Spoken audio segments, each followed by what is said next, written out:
Namanya Rani, seorang gadis berusia 26 tahun.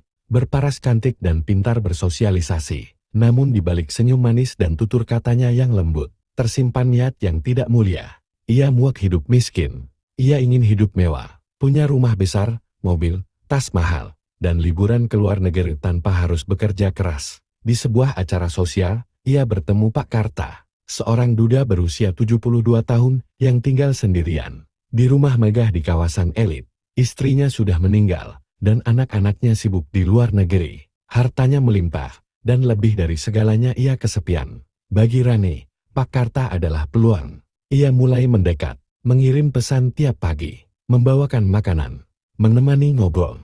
Dan hanya dalam waktu 2 bulan, Pak Karta jatuh hati. Kalau kamu bersedia menemaniku di masa tua ini, aku akan bahagiakan kamu, ujar Pak Karta. Menikahlah denganku, Rani. Rani pura-pura terkejut. Tapi hatinya bersorak.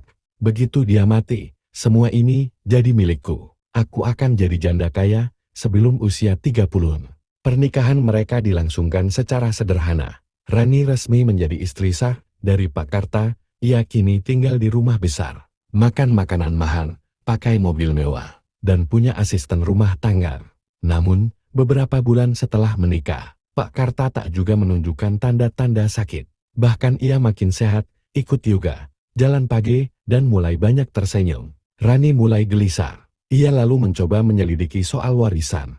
Tapi di lemari berkas, ia menemukan salinan surat wasiat Pak Karta. Rumah akan diwariskan ke panti asuhan. Mobil diberikan kepada sopir yang telah mengabdi 20 tahun. Beberapa aset diberikan pada pengurus rumah. Dan Rani hanya akan mendapat uang bulanan jika ia tetap tinggal sebagai pengurus rumah setelah Pak Karta tiada.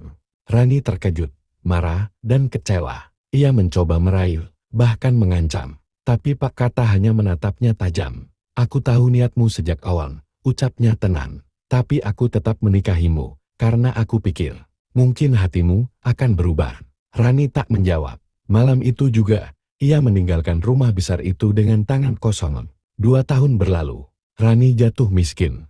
Ia terlilit utang, ditipu oleh pacar barunya, dan terpaksa bekerja serabutan demi bertahan hidup. Suatu pagi, ia membaca berita. Pengusaha dermawan Karta meninggal dunia. Wariskan harta untuk anak asuhnya. Rani tertegun.